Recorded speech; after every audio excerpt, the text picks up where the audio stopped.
नमस्कार फ्रेंड्स, मी ॲडव्होकेट संजय गुरव. आज आपण भारतीय संविधानातील अनुच्छेद 33 कलम 33 ह्या कलमाचा आज आपण सविस्तरपणे माहिती मिळवणार आहोत. हे कलम आपल्याला कोणत्या प्रकारचे हक्क प्रदान करते ते पाहूया. ह्या कलमामध्ये कोणत्या तरतुदी आहेत ते पाहूया. अनुच्छेद 33 सशस्त्र दल, पोलीस व तत्सम सेवांवरील मूलभूत हक्कांवरील मर्यादा. हे कलम काय आपल्याला सांगते, कसली तरतूद आहे या कलमामध्ये? तर भारतीय संविधान अनुच्छेद 33 मध्ये अशी तरतूद आहे की सशस्त्र दल, पोलीस तत्सम सेवांवरील मूलभूत हक्कांवरील मर्यादा. संकल्पना काय?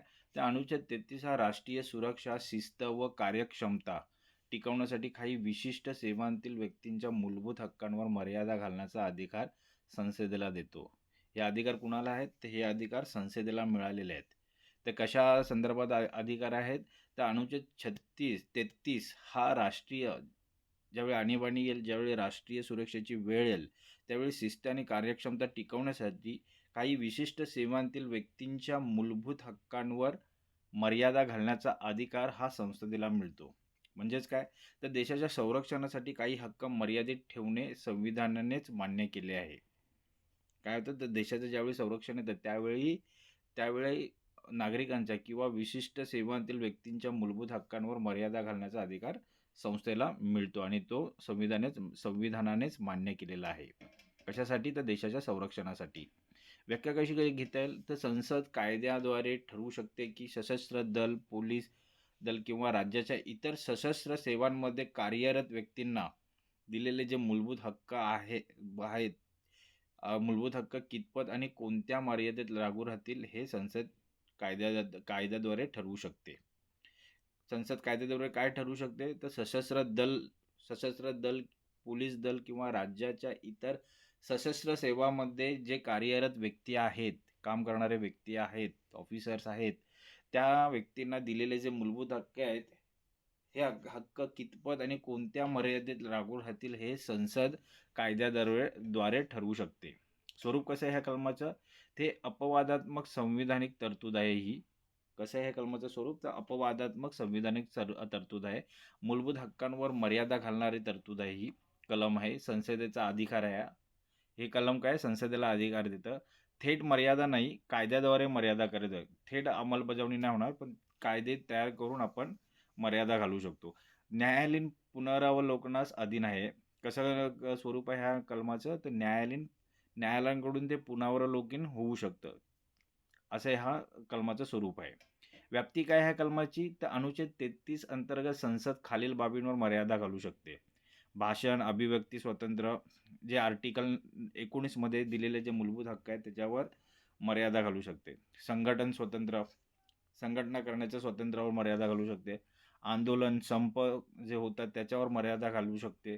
राजकीय क्रियाकलाप याच्यावर मर्यादा घालू शकते. संघटना स्थापन करण्यावर मर्यादा घालू शकते. तर ह्या गोष्टींवरती मर्यादा घालण्याचे अधिकार ह्या कलमाद्वारे संसदेला मिळतात. ओके, अशी ह्या कलमाची व्याप्ती आहे. कोणावर लागू होतो हा कलम? तर अनुच्छेद 31 लागू होतो भारतीय सशस्त्र दल, जे भारतातील सशस्त्र दल आहेत, जसे की आर्मी, नेव्ही, एअरफोर्स, या दलातील जे कार्यरत ऑफिसर्स आहेत, व्यक्ती आहेत, त्यांच्या मूलभूत हक्कांवरती मर्यादा आणण्यासाठी हे कलम लागू केलं जाऊ शकतं. पण ते थेट नाही होणार, तर ते काही कायदे तयार करून त्या मूलभूत हक्कांवरती बंधनं किंवा मर्यादा घालू शकतो आपण, पण ते कायद्याद्वारे. पोलीस दल, central arm police force, CRPF, BSF, CISF, ITBP, तसं intelligence agencies, telecommunication services related to arm forces. तर ही दलं आहेत, हे जे क्षेत्र आहेत, ह्या क्षेत्रातील जे कार्यरत अधिकारी आहेत त्यांच्या मूलभूत हक्कांवरती मर्यादा घालण्यासाठी हे कलम संसदेला काय देतात? अधिकार देतात. पण ते कायद्याद्वारे. कायदे निर्माण करून, कायदे अस्तित्वात आणून ह्या दलातील ह्या कार्यरत असलेल्या व्यक्तींवरती मूलभूत हक्कांवरती बंधनं किंवा मर्यादा घालू शकतो आपण, ते पण कायद्याद्वारे. तर पार्श्वभूमी काय आहे? शिस्तबद्ध दलांसाठी कठोर अनुशासन, आदेशांचे पालन, लोकशाही हक्क आणि लष्करी शिस्त यातील संघर्ष, त्यामुळे विशेष अपवादात्मक तरतूद करण्यात आली. ओके, तर हे पार्श्वभूमी आहे. इतिहास काय आहे, ब्रिटिश काळात इंडियन आर्मी ॲक्ट होता. नंतर मग संविधान सभा, लष्करी बंडाचा धोका होऊ शकतो, राष्ट्रीय एकात्मतेचा प्रश्न उद्भवू शकतो, आंतरराष्ट्रीय पातळीवर अनेक देशांत लष्करासाठीच स्वतंत्र कायदे असतात, म्हणून ह्या कलमाचा अस्तित्वात आणलेला आहे. म्हणून हे कलम अस्तित्वात आणलेलं आहे, जेणेकरून लष्करी बंड होऊ नये, राष्ट्रीय एकात्मतेचा प्रश्न टिकून राहावा, उद्भवू नये, त्यासाठी हा कलम अस्तित्वात आलेला आहे. संबंधित संविधानिक कलमे, अनुच्छेद ह्या कलमाच्या संबंधित असलेले कोणते संविधानिक कलम आहेत, तर अनुच्छेद 19 स्वातंत्र्य, अनुच्छेद 32 उपाय, अनुच्छेद 34 मार्शियल लॉ, अनुच्छेद 352 आणीबाणी, अनुच्छेद 309 सेवा व अटी, ते हे या कलमाच्या संबंधित असलेल्या संविधानिक कलमे आहेत. संबंधित कायदे कोणते आहेत ह्या कलमाच्या संबंधित, स्टॅट्युटरी लॉज कोणते आहेत, army act 1950, air force act 1950, navy act 1957, CRPF act 1949, BSF act 1968, police act, official secrets act 1923, ते ह्या कायदे ह्या कलमाच्या संबंधित असलेले कायदे आहेत. उल्लंघन झाल्यास शिक्षा काय आहेत, उल्लंघन आणि शिक्षा काय आहेत, उल्लंघनाचे प्रकार काय असू शकतात, तर आदेश न पाळणे, आंदोलन, संप, राजकीय भाषण, गोपनीयता भंग, ह्या प्रकारचे जर उल्लंघन झाल्यास शिक्षा मिळू शकते. तर शिक्षा काय आहे, कोर्ट मार्शल होऊ शकतं, निलंबन होऊ शकतं, सेवेतून बडतर्फी होऊ शकते, कारावास संबंधित कायद्यानुसार, कारावास पण संबंधित कायद्यानुसार होऊ शकते. फायदे काय ह्या कलमाचे, तर राष्ट्रीय सुरक्षा टिकून राहते, शिस्त व अनुशासन राहतं, अधिकारांमध्ये जलद निर्णय क्षमता वाढते, राजकीय तटस्थता बळावते. सुधारणा आणि आधुनिक अर्थ काय घेता येईल आपल्याला, हक्क पूर्णपणे नष्ट करता येत नाहीत, वाजवी मर्यादा आवश्यक, मनमानी कारवाई अमान्य, ते ह्या प्रकारच्या सुधारणा करू शकतात. तर महत्त्वाची न्यायालयीन प्रकरणं कोणते आहेत, तर Ram Sarup versus union of India 1965 मधला हा खटला आहे. या खटल्याचा प्रश्न असा होता की आर्मी ॲक्ट अंतर्गत हक्क मर्यादित करता येतील का, तर निर्णय दिला होय, आर्मी ॲक्ट अंतर्गत हक्क मर्यादित करता येऊ शकतात. अनुच्छेद 33 हे वैध आहे असं घोषित केलं, निर्णय दिला. ऑस Kutilingal Achutan Nair versus union of India 1975 मधला हा खटला आहे. प्रश्न असा होता की CRPF कर्मचाऱ्यांना संघटना स्थापन करता येईल का, तर नाही, निर्णय देण्यात आला की नाही, CRPF कर्मचाऱ्यांना संघटना स्थापन करता येणार नाहीत. अनुच्छेद 33 अंतर्गत बंदी वैध करण्यात आलेली आहे असा निर्णय दिला. विस्वान वर्सेस युनियन ऑफ इंडिया 1983 मधला हा खटला आहे. प्रश्न असा होता ह्या खटल्याचा की आर्मी ॲक्ट हा मूलभूत हक्कांचा भंग करतो का, तर निर्णय दिला नाही, राष्ट्रीय सुरक्षेला प्राधान्य दिले जातं, तर आर्मी ॲक्ट हा मूलभूत हक्कांचा भंग करत नाही असा निर्णय दिला, कारण राष्ट्रीय सुरक्षेला प्राधान्य मिळतं.